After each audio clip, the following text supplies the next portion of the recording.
Merci Vincent. On continue sur notre série de prédications sur notre développement personnel. Comment la Bible montre notre développement personnel. Dimanche passé, nous avons déjà eu une prédication sur la compréhension de soi. Et la première compréhension de soi est que nous sommes des enfants de Dieu en Christ. Aujourd'hui, toujours dans ce thème de célébrer notre croissance, parce qu'il faut célébrer. Parfois, on se laisse entraîner par des choses négatives, mais ce qui arrive de bien, on célèbre. Ça ne veut pas dire qu'on va rester tout le temps dans une joie artificielle, mais les petits pas qu'on donne, qu'on fait vers le Christ, tous les petits pas que nous permettent de grandir en Christ, de croître dans notre foi, dans nos services, dans l'Église, dans notre compréhension de nous-mêmes, on vient de voir, dans la compréhension de Dieu, doit être célébré. Et aujourd'hui, nous allons parler un peu de notre motivation. Nous sommes déjà que,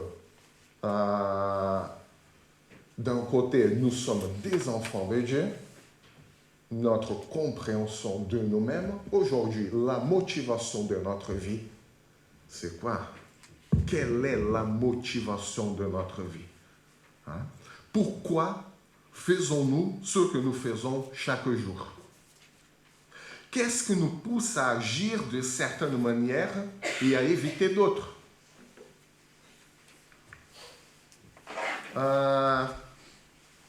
C'est ce qu'on appelle la motivation. La motivation est ce qui nous pousse à agir d'une certaine manière. Donc, les uns ont la motivation pour une chose, les autres ont une toute autre motivation. La motivation est la force qui suscite le désir d'accomplir quelque chose. Parfois, nous faisons des choses parce que nous les aimons. Par exemple, apprendre une nouvelle langue par plaisir. Ça arrive, notamment le français. D'autres fois, oui, non, mais figurez-vous, j'ai eu beaucoup de plaisir en apprenant le français. Bon, encore aujourd'hui, vous remarquez qu'il y a beaucoup de choses à faire encore. D'autres fois, nous agissons, nous faisons quelque chose en vue d'une récompense. C'est normal, comme travailler dur pour avoir une promotion. Là, on est motivé. La motivation, qu'elle provienne de l'amour ou de récompense, est cruciale dans nos vies quotidiennes, que ce soit dans nos études, au travail, à l'église, dans nos projets personnels. Cependant, il peut arriver que nous nous sentions démotivés, ce qui peut avoir diverses causes et conséquences. Quelles sont les causes de notre manque de motivation et quelles sont les conséquences du manque de motivation? Et ce manque de motivation peut avoir aussi plusieurs origines. Par exemple, un objectif trop vague ou trop lointain, il est difficile à atteindre. On est vite démotivé. C'est très difficile, je ne vais pas arriver. On est démotivé de suite. Un environnement peu stimulant ou un environnement stressant peut empêcher aussi de se concentrer ou de se détendre. Et là, on est démotivé. Une absence de feedback, de retour, une absence de reconnaissance, elle peut diminuer le sentiment de satisfaction que nous avons en accomplissant quelque chose. Une routine monotone peut engendrer aussi l'ennui ou la lassitude. Un sentiment de mécontentement personnel causé par un déséquilibre entre nos besoins, nos valeurs et nos actions. Nous avons vu dimanche dernier, on a besoin de personnes pour être déjà en conflit. Nous sommes en conflit avec nous-mêmes. Voilà. Et ça nous démotive. Démotive, ça existe? Voilà. cas, vous avez compris. Le manque de motivation, il peut aussi avoir des effets négatifs sur notre performance dans la vie, sur notre santé, la santé mentale et même la santé physique, notre bien-être en général. Hein? Qui n'a jamais ressenti une baisse de qualité de travail, une diminution de l'engagement, une augmentation du stress, une perte de sens ou même une perte d'épanouissement dans ce qu'on fait? Bon, heureusement, il existe aussi plusieurs stratégies pour retrouver la motivation.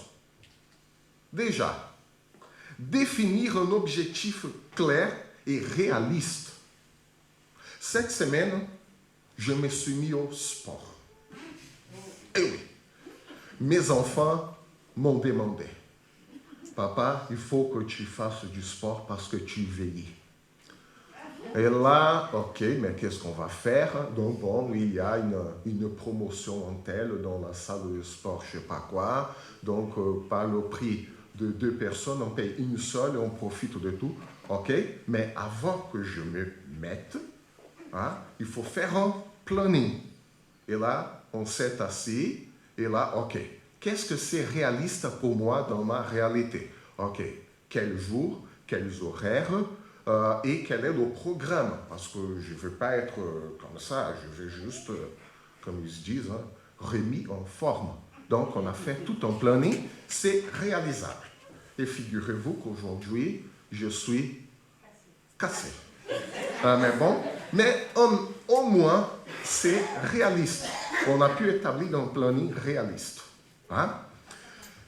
Établir des objectifs intermédiaires aussi, parce qu'il ne faut pas voir trop loin.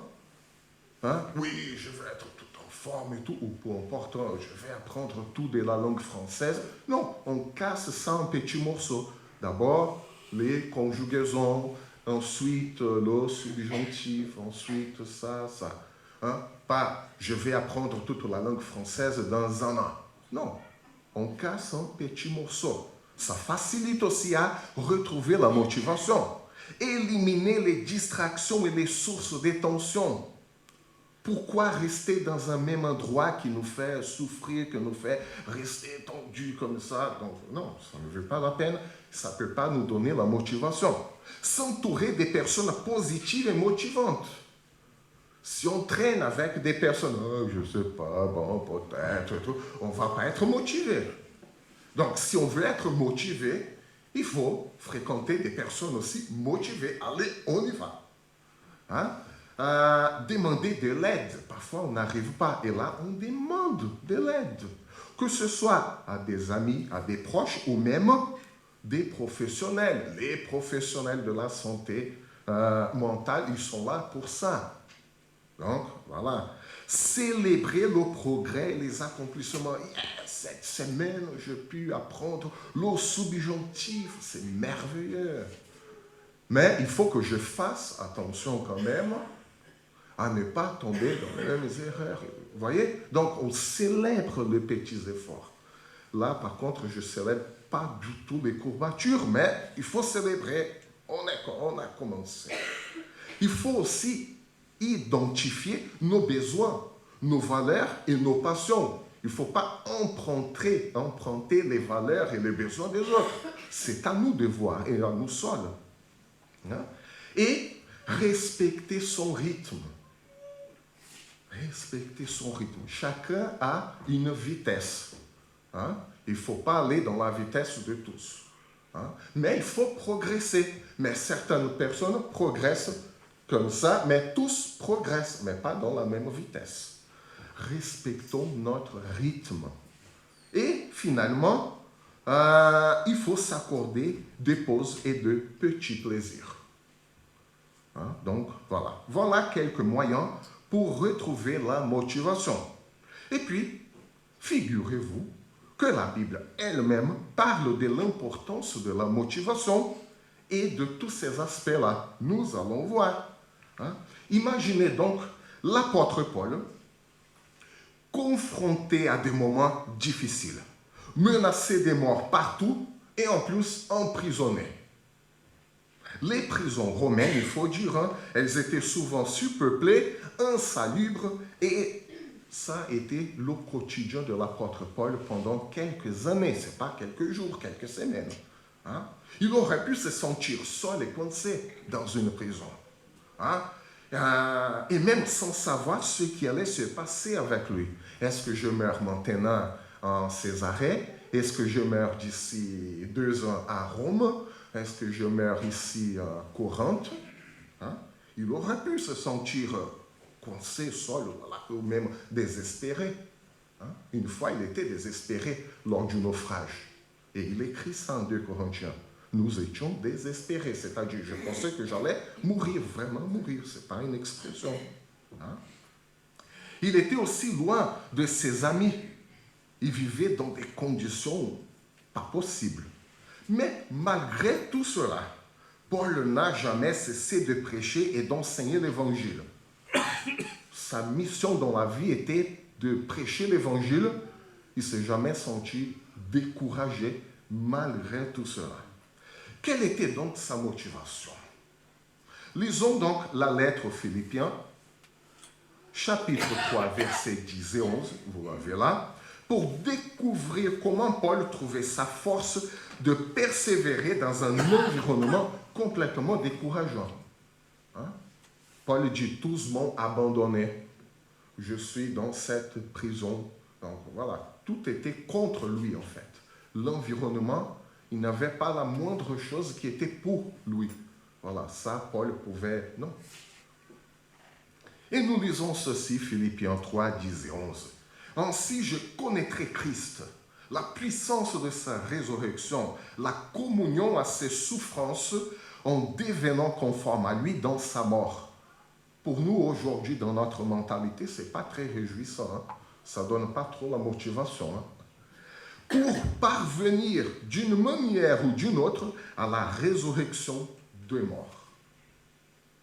J'aimerais donc réfléchir avec vous aux raisons qui ont motivé l'apôtre Paul à rester ferme dans des moments décourageants, plus que décourageants. Et dans ce passage, dans ce texte-là, Paul présente Christ comme notre motivation essentielle au verset 10, et la vie éternelle comme notre aspiration ultime au verset 11. Christ, la motivation essentielle, fondamentale, et la vie éternelle comme la motivation ultime. Et là, Paul commence par ce verset 10, Christ comme la motivation fondamentale de notre vie. Mais avant d'atteindre le verset 10, Paul partage qu'avant sa rencontre avec le Christ, sa motivation était centrée sur sa culture et sur sa personne. C'est lui-même qui le dit. Hein? Il cherchait à propager sa propre culture. Il cherchait à exhiber sa fierté personnelle en soulignant quoi? Il le dit dans cette même épître, hein? Sa circoncision, son origine dans la tribu des Benjamins, son zèle en tant que pharisien qui dépassait tous les autres, hein? Et bien d'autres aspects personnels et culturels. Il ne partageait pas la volonté de Dieu.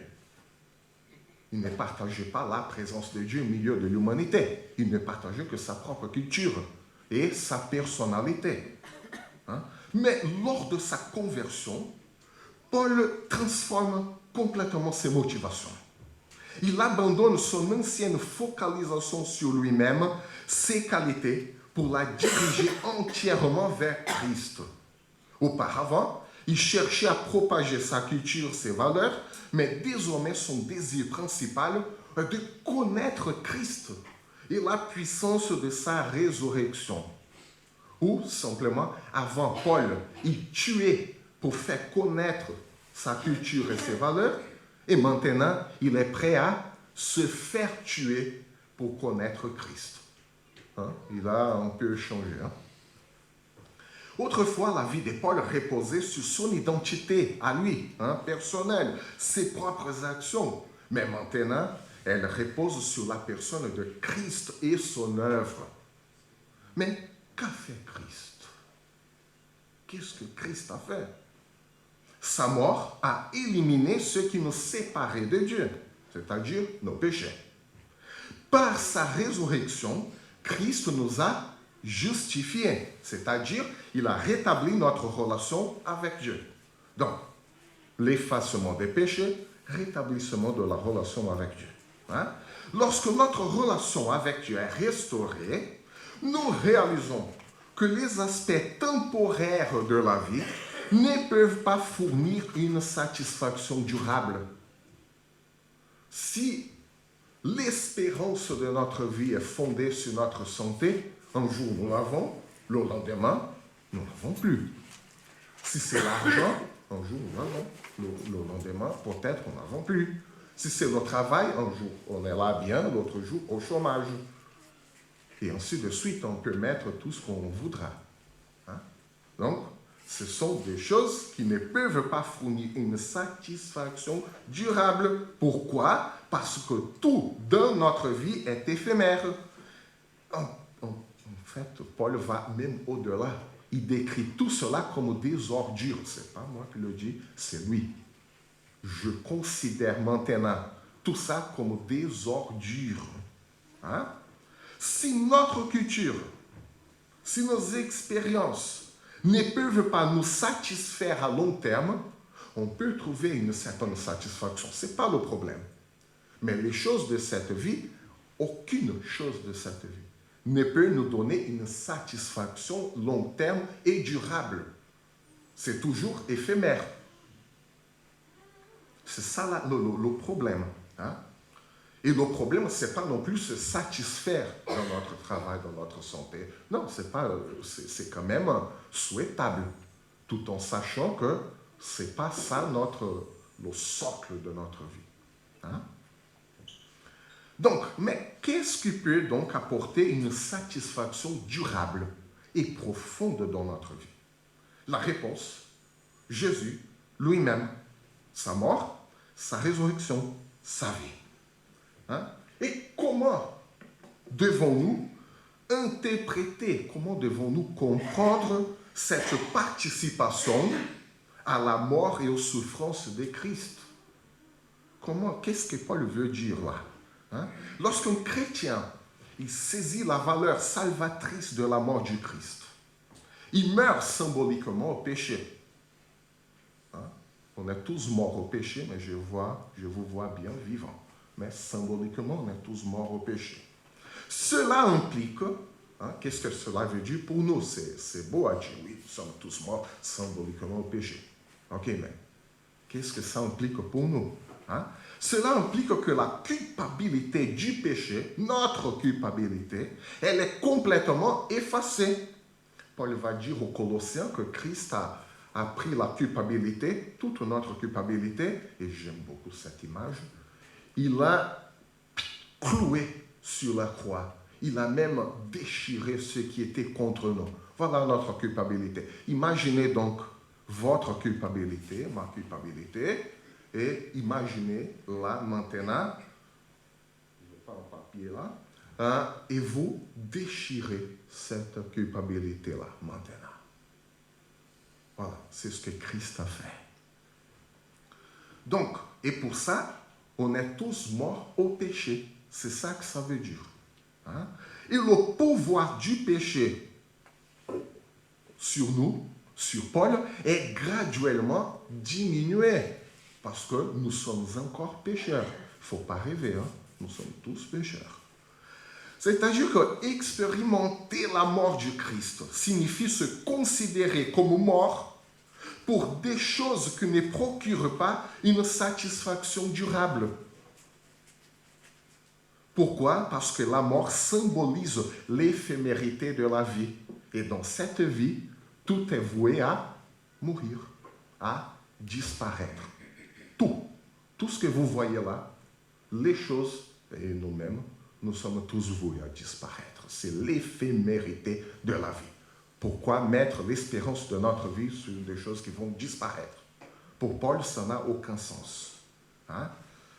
Mais attention, cela n'implique pas d'abandonner notre culture, notre façon de vivre. Ce n'est pas ça. Hein? Nous continuons à vivre dans ce monde en suivant sa structure. Ce n'est pas ça le problème. Hein? Mais cependant, les éléments culturels ou les éléments de notre vie, ils ne sont plus notre motivation principale de vie. Hein? Et pourquoi? Parce que grâce à la vie de Christ en nous, nous sommes conscients, c'est un acte de conscience aussi, nous sommes conscients que rien, mais absolument rien dans cette vie ne peut nous offrir un bonheur permanent. Ça peut nous offrir le bonheur et la satisfaction, mais pas permanent, pas durable. Ainsi, nous expérimentons déjà, même en vie, nous expérimentons déjà la mort du Christ en nous-mêmes pendant notre existence. C'est là la signification. Nous sommes tous morts avec Christ. Nous pouvons et nous devons profiter de la vie tout en sachant que le bonheur durable ne provient pas de ces choses, mais le bonheur durable provient de notre relation restaurée avec Dieu par Christ. Tout comme Christ. Christ a apprécié les bonnes choses de la vie, en mangeant, en buvant, avec tout le monde d'ailleurs. Mais sa priorité était sa relation avec le Père. Hein? Bien que notre jouissance de la vie soit réelle et souhaitable, elle ne peut rivaliser avec l'importance de notre relation restaurée avec Dieu par Christ. C'est là la signification de la mort du Christ pour nous également, aujourd'hui.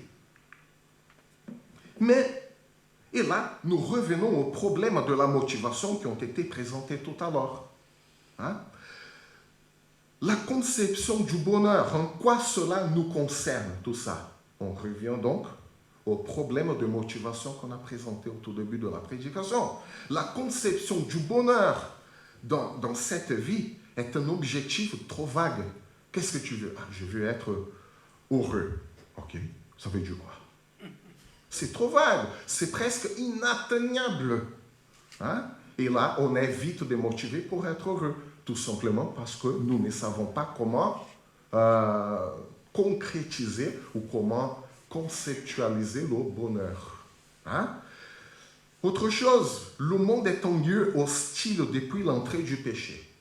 Il suffit de voir Genèse 2 et Genèse 3 ensuite pour voir que le monde est un lieu hostile. Hein? C'est pourquoi il est très difficile, voire même impossible, de trouver un environnement libre de stress longtemps.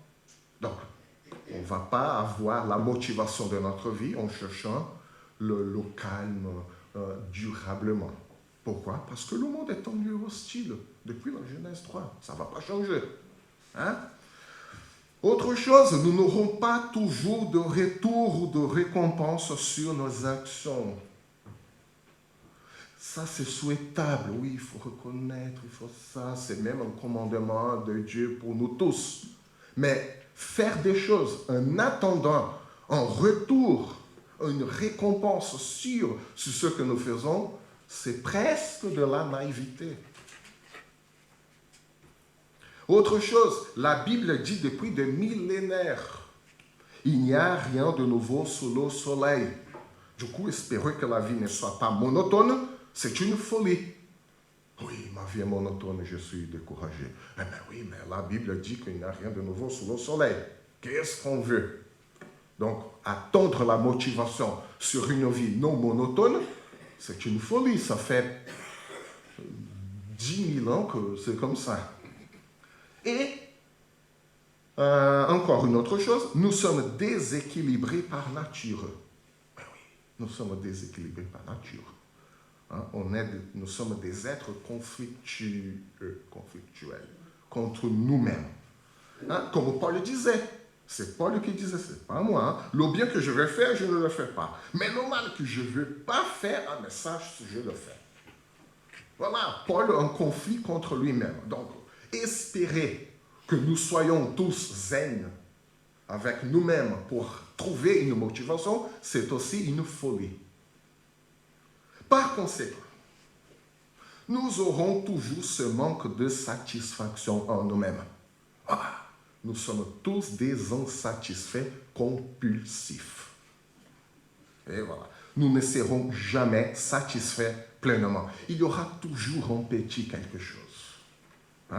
En vue de tout cela, est-ce possible d'être motivé par les choses de ce monde? La pause dramatique. Voilà. Et là, on commence à comprendre maintenant pourquoi la motivation de Paul était le Christ seul. Il avait compris tout cela. Mais comment vivre? Oui, Alexandre, c'est beau et tout, mais comment vivre dans la vie quotidienne? Comment vivre la motivation en Christ? Tout d'abord, Christ n'est pas un passeport pour une vie pleine d'expériences mystiques et hallucinantes. Ça s'appelle montagne russe. Et là, oui, si on veut une expérience mystique pratiquement hors du corps, parce que les hauts et les bas, je ne vous recommande pas, je n'aime pas du tout ça, mais ça s'appelle montagne russe. Et là, nous aurons des expériences hallucinantes.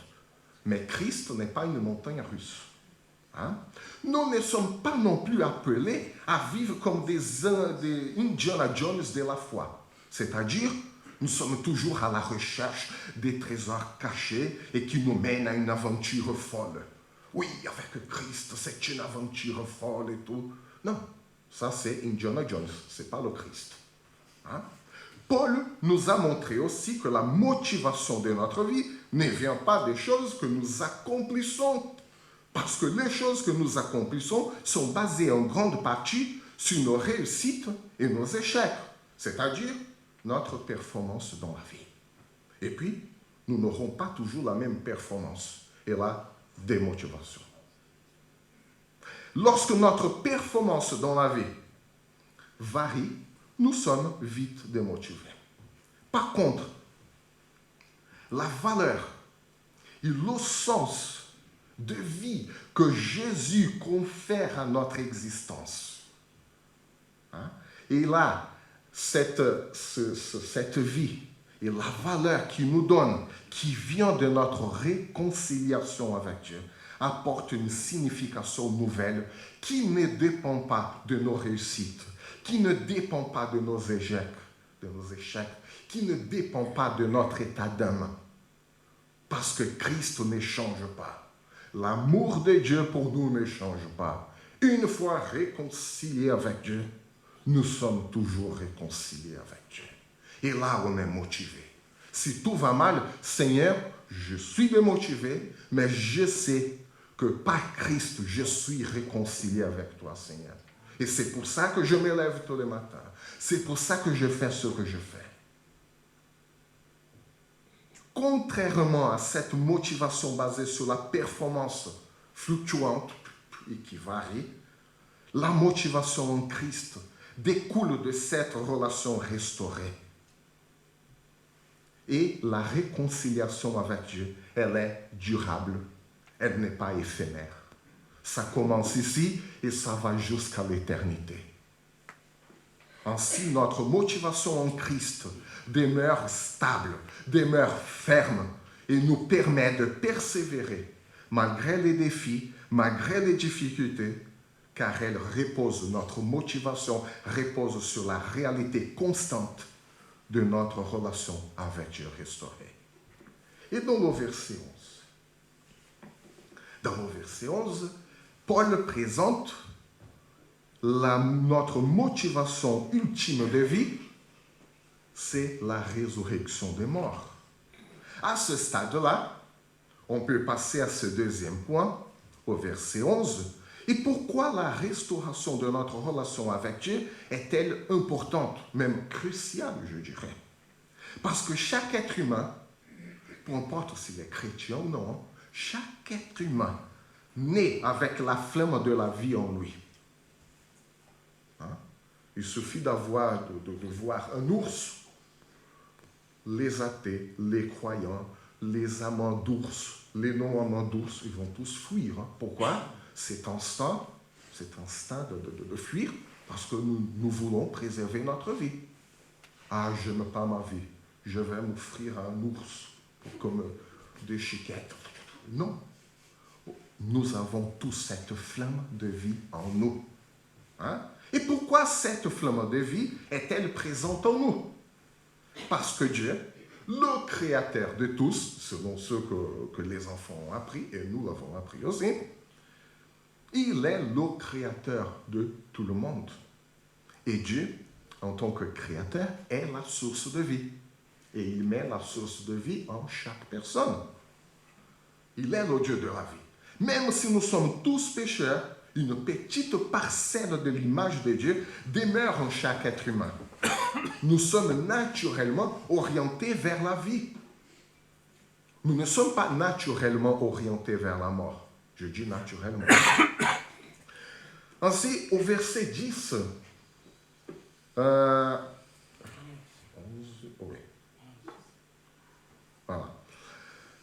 Ainsi, au verset 10, Christ devient le socle de notre motivation. Et au verset 11, Paul expose la résurrection des morts comme notre objectif ultime. Mais comment la mort de Jésus est-elle liée à notre propre résurrection? Hein? C'est clair que Jésus est mort et ressuscité, oui. Et il nous a assuré que si cela lui est arrivé, cela nous arrivera aussi. Ok, ça, il n'y a pas de souci. Hein? Cependant, cela reste une perspective future, c'est l'avenir. Nous serons ressuscités comme Christ a été aussi. Hein? Cependant, regardons aussi notre résurrection en Christ dès aujourd'hui. Parce que si nous sommes morts avec Christ aujourd'hui, nous sommes aussi ressuscités en Christ aujourd'hui. Et pourtant, on n'est pas mort pour être ressuscité. Qu'est-ce que cela veut dire? Qu'est-ce que Paul a voulu dire? Hein? Nous ne sommes pas encore morts. Ce moment viendra. Hein?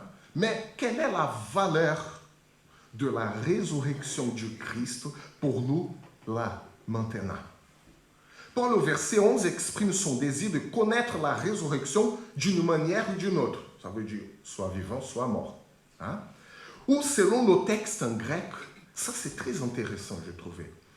Paul veut se lever du milieu des morts. C'est ça que ça veut dire. Il veut se lever du milieu des morts. Il ne veut pas simplement attendre sa mort physique pour vivre la résurrection du Christ. Comment peut-il parvenir à se lever hors des morts sans passer par la mort physique? Puisque le péché conduit à la mort et que la mort met fin à tout, selon ce qu'on vient de voir, Paul déclare qu'il ne veut plus baser sa vie sur les choses du péché. Car les choses du péché sont destinées à mourir, sont éphémères. Ainsi, Paul cherche à sortir hors des morts dès maintenant, là, tout en vie. Hein? C'est-à-dire, il cherche à s'éloigner de tout ce qui conduit au péché. Et le péché est tout ce qui nous sépare de Dieu, la source de vie. Quelque chose qui nous conduit à la mort, c'est de base et naturellement loin de Dieu. Parce que Dieu est le Seigneur de la vie. Et dans le cas de Paul, le péché, pour lui, hein, pour nous, ça peut être autre chose. Hein? Ce qui le séparait de Dieu était lié à sa culture, selon les versets précédents. Il voulait se montrer lui-même. Et là, il a compris, non, je ne montre pas moi-même, je montre le Christ. Mais pour chacun de nous, c'est une autre chose. Hein? Donc, comment comprendre alors cette vérité biblique? Pourquoi Paul est-il motivé à sortir des morts, à échapper aux effets du péché? Tout simplement parce que Christ est sa motivation fondamentale.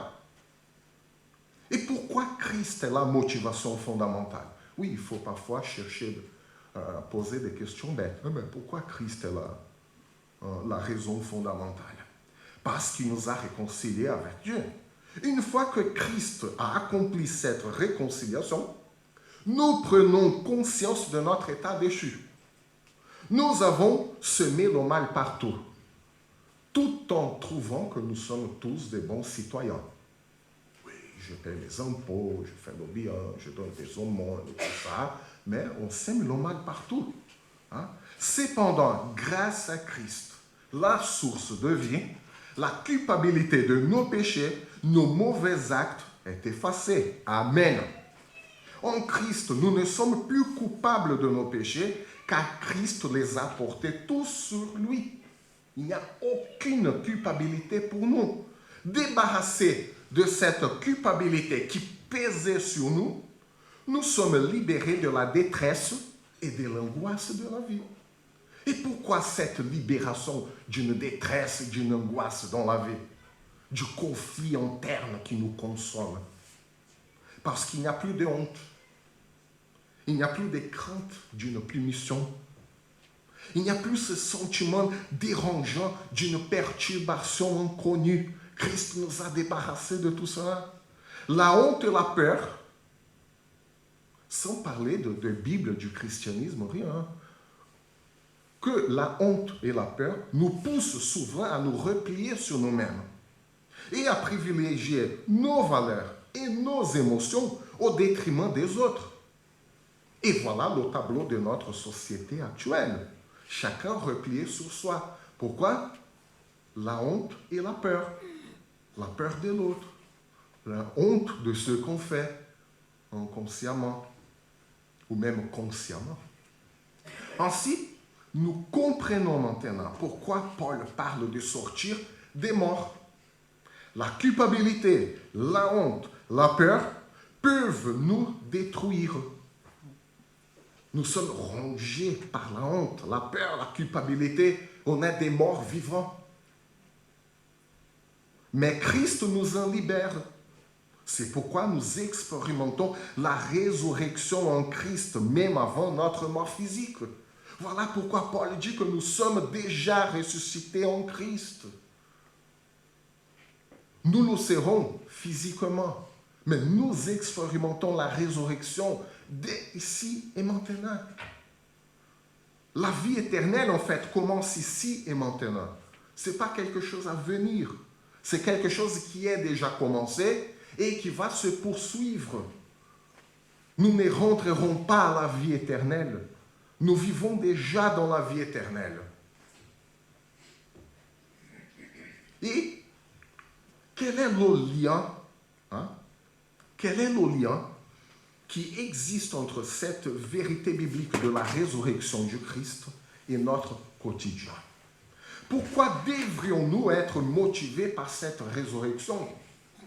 Tout simplement parce que, en tant qu'être humain, créé avec la flamme de vie de Dieu, la peur de la mort, elle est profondément enracinée en nous. Oui, nous avons encore un peu la peur de la mort. Cette crainte de la mort agit comme l'un des principaux moteurs de notre motivation. Nous voulons échapper à la mort. C'est naturel. D'où la création de nombreuses mesures de sécurité. Dans les années 80 au Brésil, on roulait dans les voitures sans ceinture de sécurité. Aujourd'hui, c'est complètement interdit. Parce qu'on a vu combien de morts. Et par peur de la mort, on n'aime pas la mort. On crée des mesures de sécurité pour y faire face. C'est ce qui fait aussi avancer le progrès technologique. Maintenant, nous avons le PET scan pour trouver la moindre chose. Et je dis souvent, tu es en bonne santé? Ça dépend. Pour moi, une personne en bonne santé est la personne qui n'a pas été examinée suffisamment en profondeur. Parce qu'on va trouver quelque chose. Mais maintenant, nous avons ça. Pourquoi? Nous avons peur de la mort. Nous avons repoussé tant qu'on peut. Un jour, ça ne va pas marcher, mais tant qu'on peut, on veut repousser un peu la mort. Et le progrès technologique, médical, notre façon de vivre en société, voilà pourquoi tant de lois, il ne faut pas tuer le collègue de travail parce qu'il a juste t'ennuyé. Alors qu'avant, oui, tu m'énerves, boum. Et bien que l'humanité ait réussi à repousser la mort dans certains aspects, elle demeure toujours présente. Telle une menace persistante qui est là, qui rôde autour de nous. Paul la qualifie même de dernier ennemi à être vaincu. Ce n'est pas par hasard. La mort, c'est quelque chose. La réalité de la mort reste donc une angoisse existentielle profonde pour nous. Cependant, notre orientation naturelle vers la vie trouve son histoire dans la résurrection du Christ. Cette espérance nous offre donc la perspective d'échapper à la menace de la mort. Car la mort ne dictera pas le dernier mot pour ceux qui sont en Christ. Ainsi, notre espérance ultime est d'être préservé dans la vie. Et cette préservation ne se trouve qu'en Christ. Si la préservation de la vie est l'une des motivations les plus puissantes que l'être humain a dans son cœur, nous sommes donc préservés en Christ. Mais maintenant que nous avons une compréhension claire de notre lien avec la vérité biblique de la résurrection du Christ en nous, comment pouvons-nous activement vivre cette réalité au quotidien? La résurrection n'est pas simplement une promesse lointaine. Comment pouvons-nous la manifester concrètement aujourd'hui pour démontrer que nous avons vraiment fait le passage de la mort en Christ à la vie en Christ?